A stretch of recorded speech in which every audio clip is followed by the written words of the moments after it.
Hello and welcome to my podcast, The Power of Audio, Science and AI, supported by STHLM Music City. I am Jasmine Moradi, your host, and in each episode I'll take you backstage to meet with some of the top audio, science and AI personalities in the world. I will interview entrepreneurs, authors, business experts and thought leaders to learn how and why they're so passionate and determined about what they do. I will give you the knowledge and the insight your business needs to succeed with your audio branding.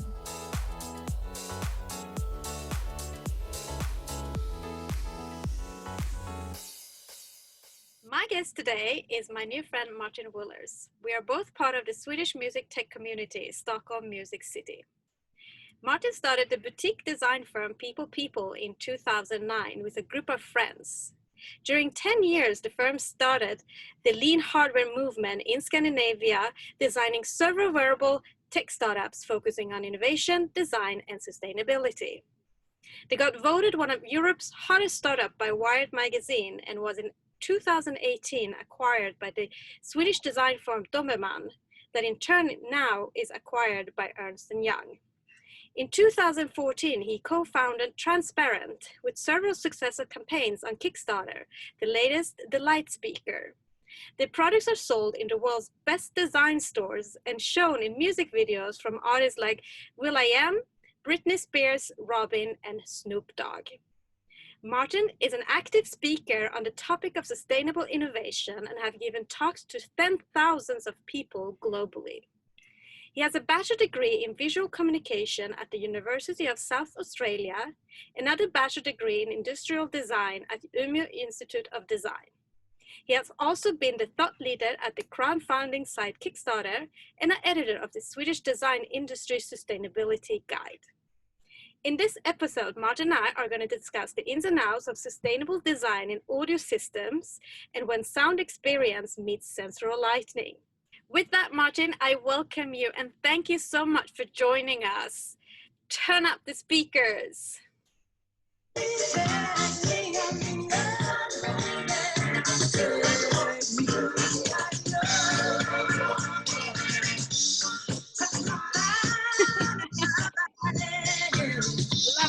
Love it. How are you doing? I'm really good.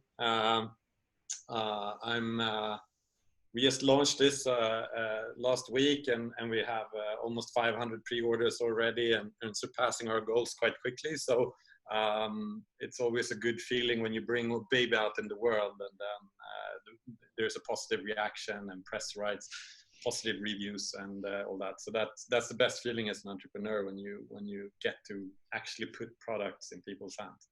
I'm so happy to hear. So let's start where everything started in your life. So I read at 17, when you first visited the Umeå Institute of Design, your first impression was that it was like a Santa Claus workshop.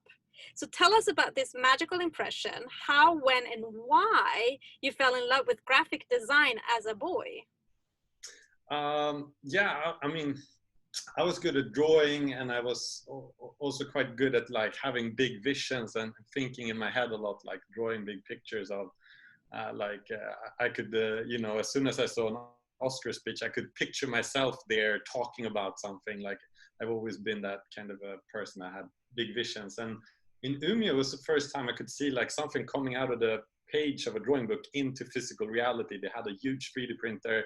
They could print an entire car, like from a machine. In Sweden Christmas tradition, we have this Donald Duck clip where they have the checkerboard color. So the paint is already checkered. That was the feeling, like, wow, this is where magic happens. This is where it's created.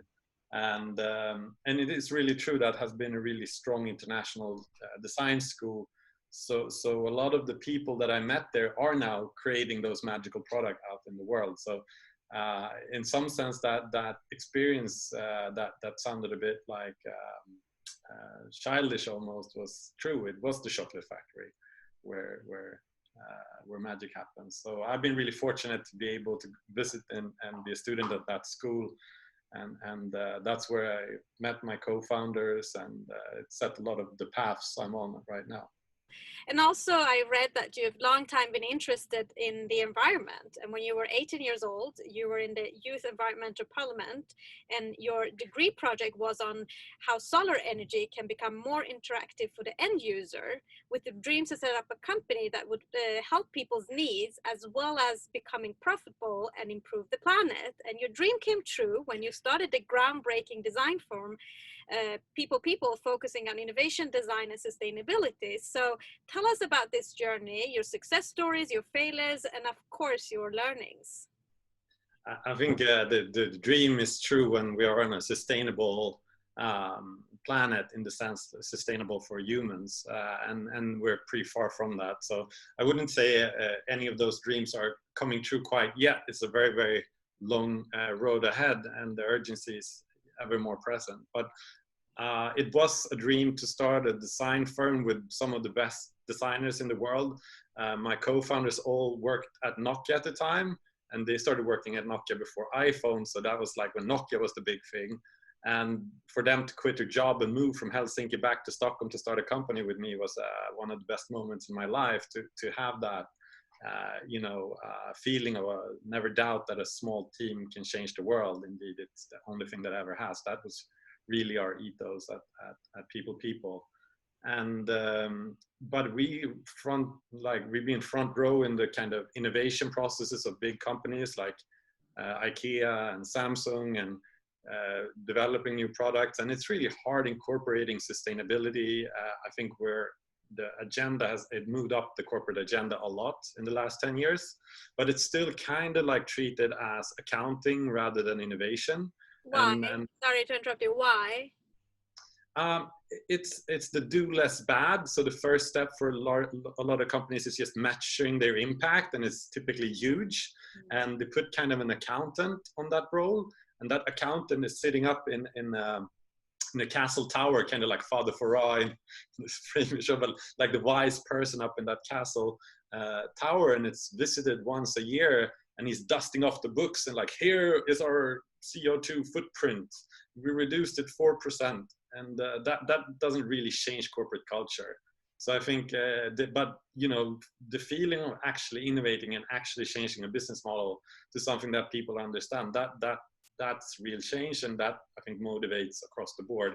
So I think that's really the new agenda for sustainability, rather than just accountability, which obviously we also have to have, is that feeling of understandability of like, how does this business actually make sense? Do I understand that this is circular? Is it actually recyclable? Yeah, everything's recyclable to some degree, in nature. It's entropy. It's just, the human system, we've been better at marketing these terms than actually understanding them.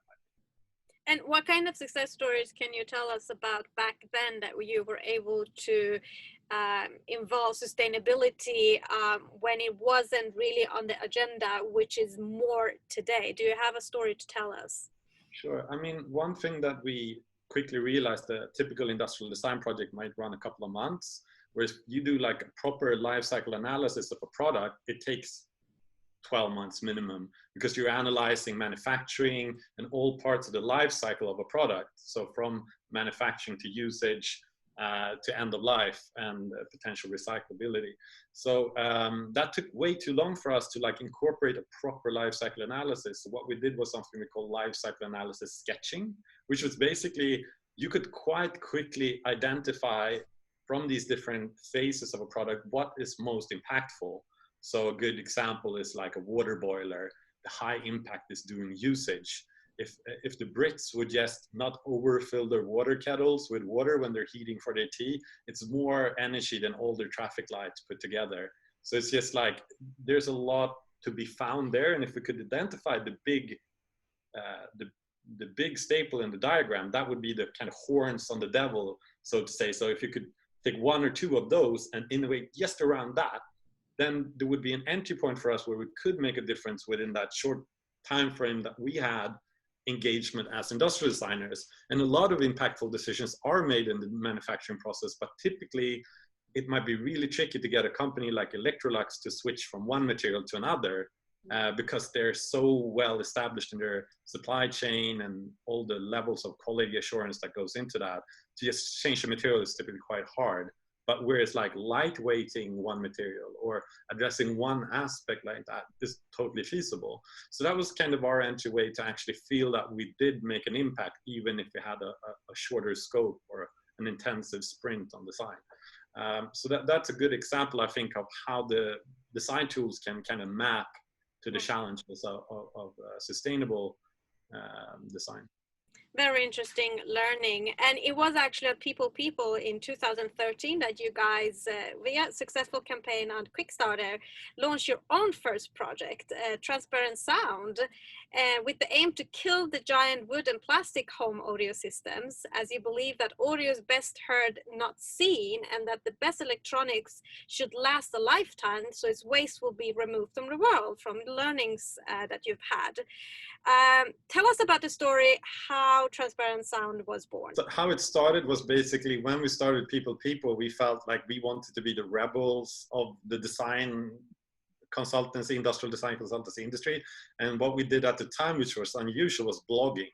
So we put projects out there that wasn't for customers. We just like asked for experiments. And one of them was like addressing something we felt strongly about at the time, which was like that technology was like at war with the home decor. At the time, we didn't have that many Bluetooth speakers or wireless speakers. So most people were connecting to an amp backside and had this, you know, red and white RCA cable on the back of the stereo to the front of a headphone jack on a phone. And it all felt very unoptimally designed. So could we remove all that cable mess and make something much, cleaner with less cables, and that was designed to sort of be interior friendly, to actually add value to your living room. And we blogged an idea about that, and it became viral. At that time, Tumblr was the spreading engine, and it became a Tumblr hit, and we had like 10,000 visitors on our website in one day. And also unusually, we had the comment field as an industrial design studio. So people were talking about the design actively on our own site. And one of the comments was, you should put this on Kickstarter. At the time, Kickstarter was only available in the US, and we were like, okay, that sounds interesting. And it ended up me saying to Per that had designed the blog post, like, let's just do it. It's the most rebellious thing we can do, to just put it up there and see what happens.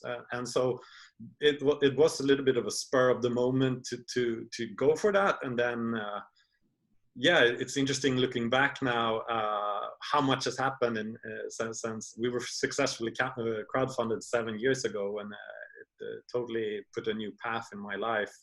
That spur of the moment decision to just start, this sounds exciting, let's try it. And we got funded, and we put that into the new company. And we first weren't sure at all what the company would be doing. We thought probably not just speakers, we called it people products rather than people. We then renamed it when we decided on our second Kickstarter, okay, it's probably easier to run a company that does one thing well.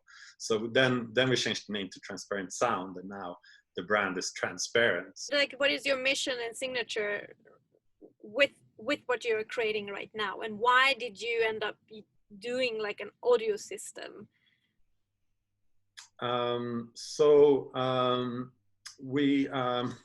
When we designed the first speaker, like I was mentioning, it's standing here next to me, the first Kickstarter project. The idea was like, what would the perfect living room speaker be? And it turned out that this woofer here is exactly the size you need to get people off the couch at a home party, to get them dancing. It moves enough air for you to sort of start feeling it in your body, and then if you know, that will lead to dancing if you're in the right mood. So and that needs 10 liters of air, which is the volume of this glass box, so to perform well. And then you have the stereo elements to provide the rest of the sound range. And we made it transparent, so it would be blendable to a lot of environments, and also wall mountable. And in materials like aluminum and glass that are both highly recyclable, but also more like interior design materials rather than plastic kind of spaceship design that you see a lot. So that was like the motivation about creating it that way, as small as possible with the correct function for a living room. And then the name transparent didn't really come from I mean, we like names that tell it like it is, so calling it transparent speaker is very clear. There's like no marketing fluff in that word. Telling it like it is feels like eye level and how a brand should be behaving. But then as we learned actually during making speakers and learning all about tuning sounds in a digital way, we learned that transparent sound is the name of sound that gives an authentic reproduction of a studio recording, meaning that there's no a lot of coloring going on or amplification. It's just like how it was recorded in the studio, so you hear all the instruments. And we thought that that's really where sound is going as well, with being higher and higher data amounts. You can reproduce sounds to that level. So that's how we tune the speakers as well. So it made sense from several. But now as we mature and become more than a product and a brand that might make products that are not transparent, we're called transparent. And then we also feel that that's symbolic of our approach to several things, including being crowdfunded and very open about our processes and our goals as a company. So we are someone that you can have a high level of accountability with, a high level of transparency in that sense of the word. So it has several meanings to us, and it has a really clear heritage, obviously. And a few weeks ago, that is the lighting speaker that you're holding in your hands. You just launched it at Kickstarter, and it was another successful campaign. And that product is a multi-sensory light and sound experience. And it took you around 2 years to develop it. And this time you actually chose to add the lighting to the experience. Why? And what was the inspiration behind the design? And does it move to the beats? It does. I'm not gonna put music on again, but like it also has this natural animation, and it goes from like a really like cold glow up to like a warm candle to something that's a bit more like warm light. We've spent a lot of time just looking at when does light add value to your living room. Like we looked at sound and the home from a sound perspective a lot. So we were like really interested in other senses as well. And in Sweden, I think we're world leading candle consumption country per capita, because we have really dark winters up here in the north. So we really love what we call mysbelysning, which is like cozy lighting. It's a word that is really powerful to a lot of Swedes. And this is our like export of that feeling. Like, so we just wanted to not make like a disco speaker, but something that's like, if you put it next to your bathtub, you will have much like twice the spa experience. If you just have it, like I have played usually on the breakfasts now with my kids, it becomes this little mini campfire where we like are more likely to dance in the morning and have fun. That was the goal with Like, is seeing how it could be something that would not be at war with your decor, something that adds value. And the design, can you show us what it means, how you build the sustainability in it, and what does it really mean for the end users that it is sustainable?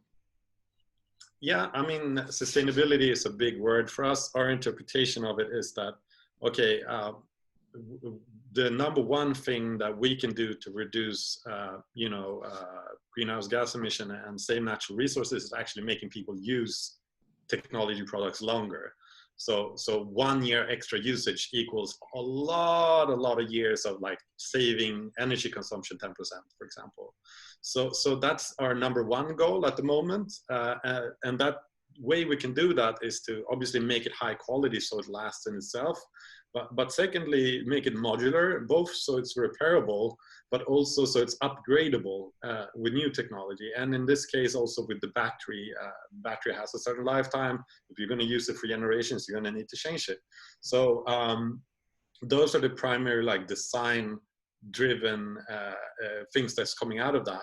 And to make something repairable and modular and high quality, we use again like hardened glass, aluminum, that are highly recyclable. And our long-term goal is to make it circular in the sense that we can have a full take-back system under our own management, and also have a circular business model, and maybe not only sell the products, but actually provide them as a service. And what has the response been from the early buyers for Kickstarter? It's been very, like I said, it took off really well, and like having 500 pre-orders in 1 week is a lot for us, and we also seen like good press. We were interested in to see how something, I mean, Bluetooth speakers is a super saturated market, so that even people care to write about it is some level of recognition. It's interesting. I think with the handle, it really looks clearly that where the design inspiration is coming from, the kind of lantern shape that's portable, but not like, it has a strong function basically. But without this, it becomes a little bit more of a like design object, I think, without the handle, and just sort of blends in into an interior more like a, yeah, it just looks like a nice little thing. One important aspect of your success is that you guys, as you said, are focusing on becoming the home audio system, mixing beautiful, iconic Swedish minimalistic design, sustainability, and transparency. But there's another aspect, and that is that the customers want high quality. So how have you worked with the audio quality to be able to offer the best speaker experience for your user? And how is it compared to your competitors? Or is it even possible to offer a best audio experience? And what is that?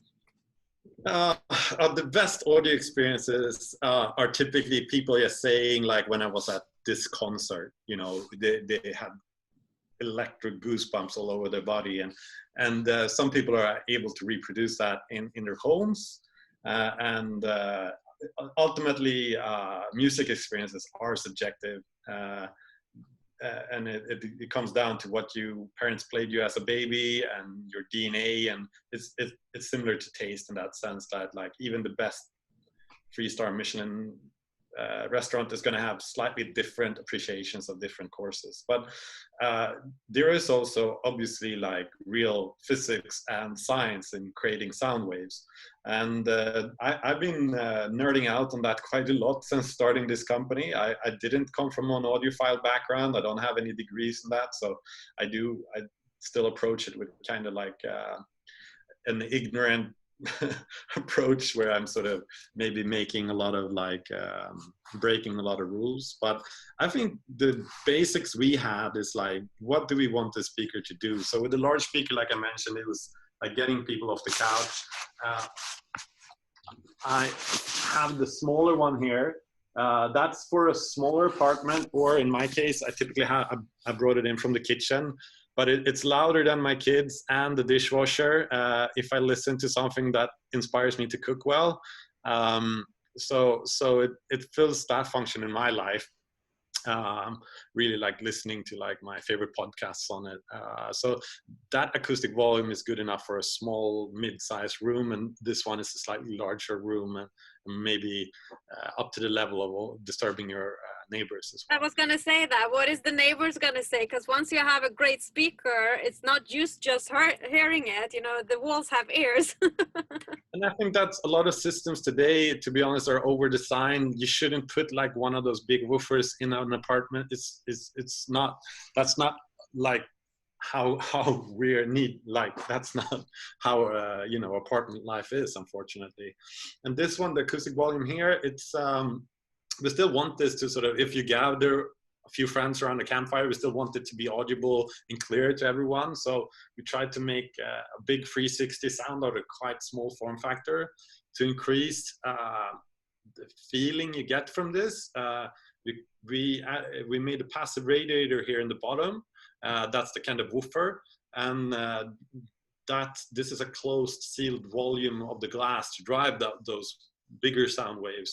So it is a lot of acoustic design that goes into something like and make it look like a natural thing. So the dome shape here is to spread the sound in that direction, or omnidirectional. And then, like I mentioned, like the transparent. So the first step is the science of sound is basically you need certain volumes and certain sizes and stuff of the drivers to move sound waves in different frequencies.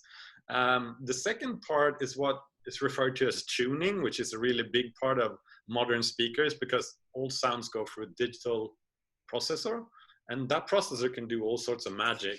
Basically, that's how a thin laptop can sound as good as it does. It does sound pretty good to most people. To people like me that works with speaker, it sounds pretty flat and shallow. How digital sound works is basically, I don't know if you've ever seen a sound file that kind of looks like a Christmas tree, has a lot of spikes up and down. To make that file smaller and go through your internet quicker, they kind of cut those tree branches down and compress it. Compress it, right? Compress the sound file, exactly. And I think the first generation of speakers that were made for digital use cases, they had a lot of what we call like the Beats by Dre sound, because you compact that, you lose the high end and the low end. So they tweaked up and amped that up a lot. So you hear a lot of oomph, oomph, oomph from a file. The problem now is that since we have higher levels of streaming, even crazier levels with 5G coming in, the sound files are getting much better than CD quality. So that mentality is no longer accurate. And from the start, we were tuning for this more transparent sound range. So now our speakers are, perfectly aligned with that trend. And a lot of musicians appreciate the large speaker for that. And Swedish artists like Steve Angelo plays their studio songs on this in their home to sort of hear a good natural reproduction of what a normal system might do. And I think we're in a few other Swedish artists' home setups as well. So that's a good testament that we are actually achieving that level of sound performance. And I don't think people looking at our brand, since it looks so designed, that's not how we're viewed. But how do you want to be viewed? Do you want to be viewed as the beautiful audio home system, or you want to be viewed as the system that really has the amazing sound that is not compressed? Or maybe you want to be viewed as both, depending what people are looking for in their homes. I mean, I think timeless design to me is doing a function really well. That's when it lasts in your life. Like, and you can fall in love with the speaker's sound, and then you want that speaker for the rest of your life. And it has to be that good that people can fall in love with the sound. To me, that's my view on our products. And if they do just what you expect them to do, but a little bit better, that's the ballpark where we want to go. So we're not like extremely driven to do the studio, I mean that audiophile level where it's like provenly the highest frequency something, but what we managed to do is like people that love the design and then buy our products and get them home are positively reacting to the sound. And over time, since we're not like optimizing to sound as loud as possible or anything like that, it becomes even more likable because it's, constantly providing a good quality sound. So my goal is to make those products that people want to keep in their life for a long time. And if the sound is that good, people are going to be more likely to upgrade just another part of the speaker, like we do now with the stuff we kickstarted 7 years ago. We're offering a Bluetooth dongle, so you can get the latest Bluetooth 5 technology in those old speakers with just something that's smaller than a matchbox. And going forward, there's going to be other wireless technologies that we enable in that sense. And for us to have a use case around that means that people actually get to love the speaker platform enough for them to not just buy something cheap that has that built in and be part of that very linear fast consumption cycle of consumer electronics.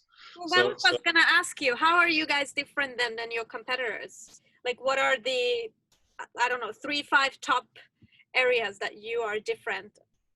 I mean, the approach to make something timeless is something strongly like that demands a lot of work in all the details from us in terms of design.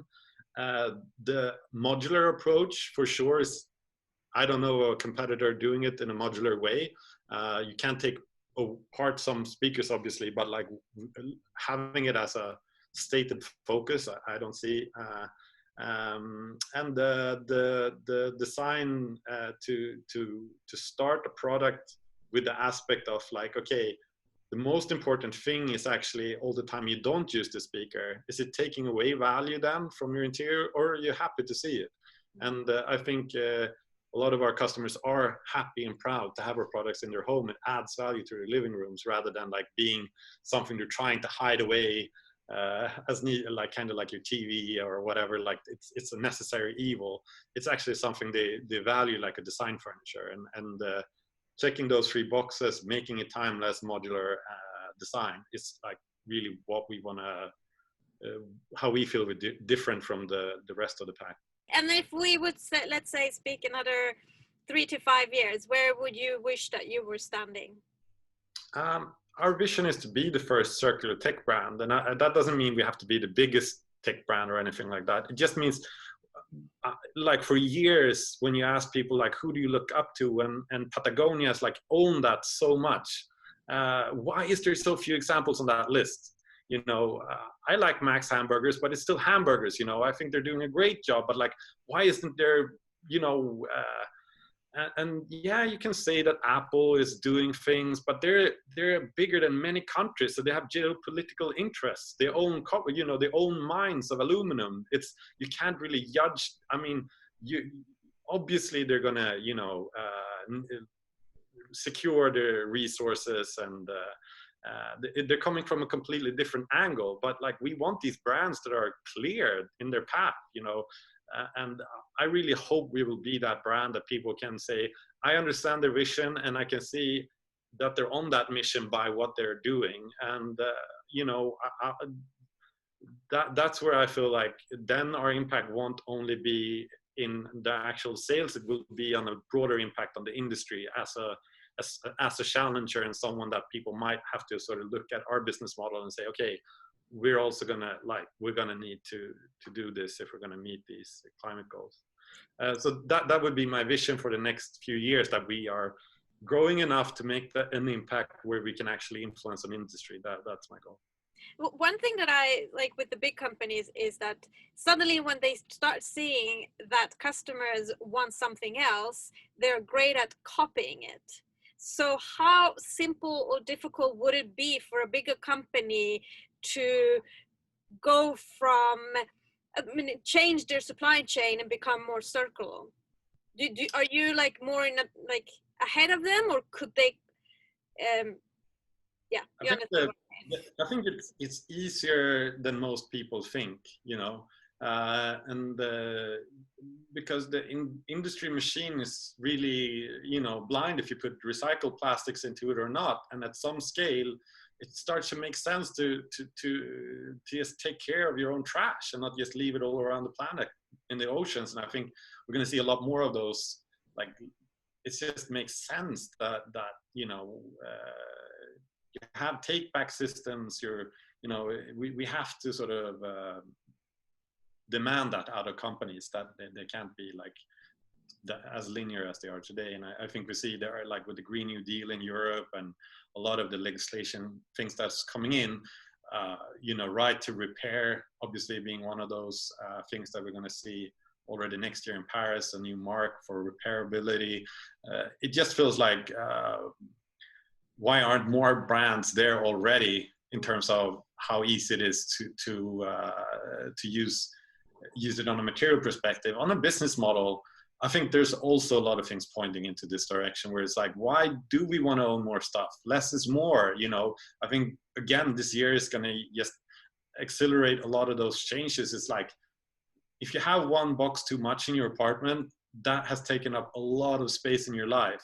If your, you know, storage is filled, which most people have very filled storages, then you can't put that box anywhere, and you're like, am I owning stuff or is stuff owning me? Maybe I should just subscribe to half of this stuff, and maybe that would like, then people would, you know, edit a little bit of it so it would be an even better experience, or, you know. So I think we're on a path to challenge hardware ownership as well, and look at more as a service and more as something you would stream.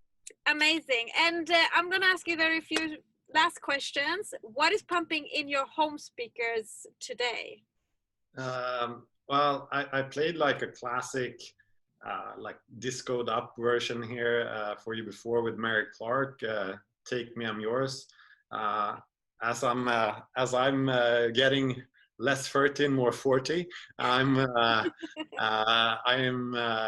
you know, it's interesting. Music is so timeless. The things that is really good and makes you dance, it is also has this timeless quality. So I think I have been a bit sentimental this last week and listened to a lot of those kind of feel good disco versions of soul divas, which is yeah, it just makes me happy when it's dark out, basically. I'm happy to hear. And then if you would tell us 3 sound effects that has positive memories and energy for you, and then 3 sounds that have the opposite. Wow, that's like naming your favorite dishes or anything like that. It's very, you have to like go back in your head. I was reflecting over why music is strong to me. I had colic as a child, so I was screaming a lot, and my mom especially, but also my dad, was dancing with me to music, and a lot. And I know my mom was dancing a lot to Tina Turner, and I recently got that vinyl for our vinyl player at the office, and I mean, I listened to it a bunch of times, and it just resonates really deeply, you know. And I think that's like really interesting that I mean, it's objectively good, but to me it's comfort food as well, you know. Well, it's memories. It brings up memories. Yeah. And I realized that I've stopped listening a little bit. I mean, now this week I listened to happy disco, but like music that really want to make me dance.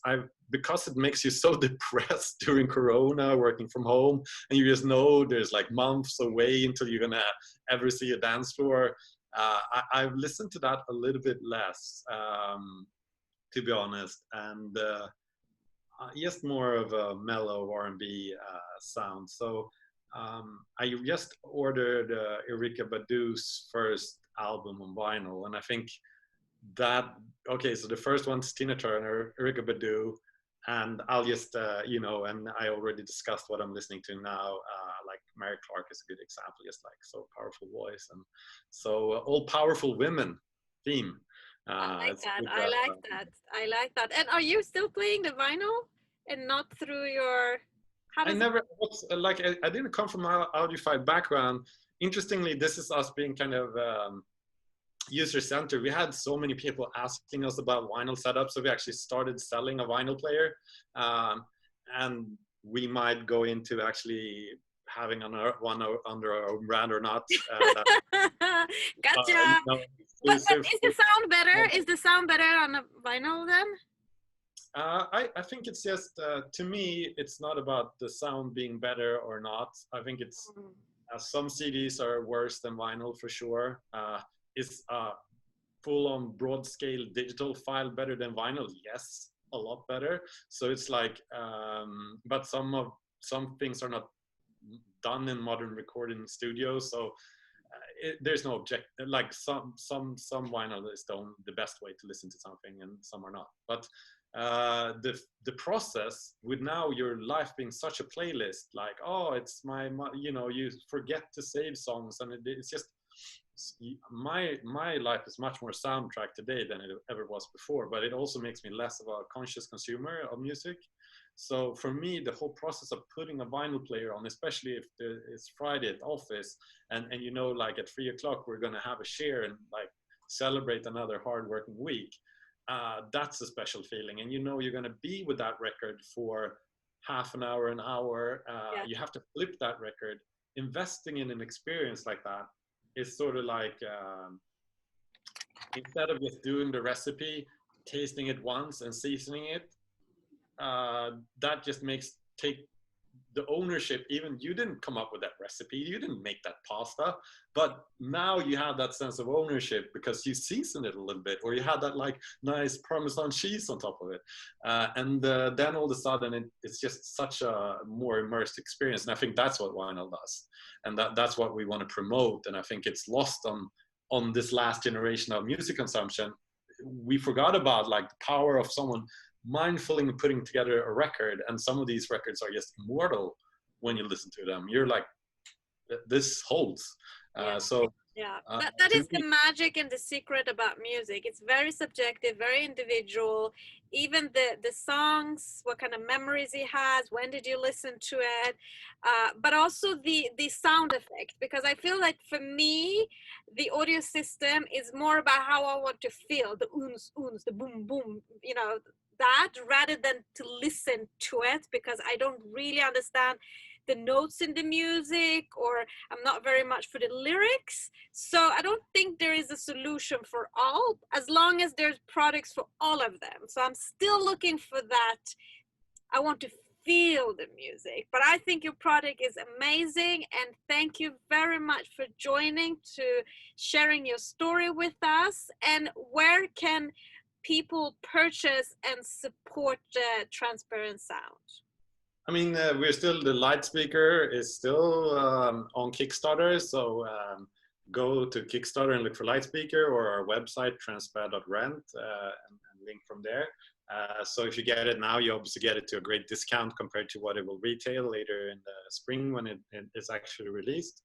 Follow us on Instagram, I guess, if you want some inspiration on cool interior. And ways to use speakers as something that adds value to your living room. Well, that's all for today's episode of The Power of Audio, Science and AI. I'm Jasmine Roddy, your host, and thank you very much for listening. If you like this podcast and want to follow my journey towards discovering the secrets behind the power of audio, science and AI, then make sure to never miss an episode by subscribing on my website, jasmineroddy.com, YouTube, Spotify, iTunes and Google Play. I'm working towards increasing the value of music so that artists receive a fair share of the economic value they create in our society. So make sure to spread the word to your fellow brand leaders and business network through your social media. Stay tuned for my next episode, where I will speak to my new friend, the one and only audio alchemist Steve Keller. We're going to discuss the ins and outs of the psychology and quantification of audio. How to harness the power of sound to shape perception and influence behavior in the new now.